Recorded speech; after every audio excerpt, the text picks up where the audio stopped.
Lorsqu'on observe les images de la dernière nuit d'affrontement entre Gaza et Israël, on est encore loin d'une désescalade.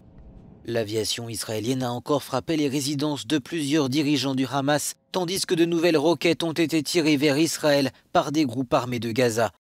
Au 11e jour d'un conflit qui a fait 227 décès côté palestinien, dont 64 enfants et 12 morts côté israélien, l'armée israélienne dit étudier le moment opportun pour un cessez-le-feu. Mais Benjamin Netanyahou veut rester maître du calendrier. Je suis déterminé à poursuivre cette opération jusqu'à ce que son objectif soit atteint afin de restaurer la paix et la sécurité pour les citoyens d'Israël. Ce n'est pourtant pas exactement ce que le président américain dit attendre.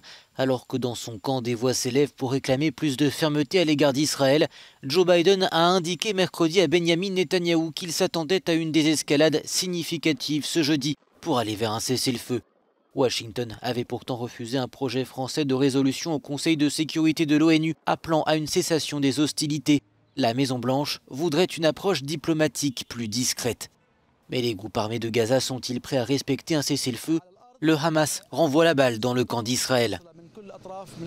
Sur le terrain, il y a des contacts afin de parvenir au calme, mais cela se heurte à l'obstination des sionistes.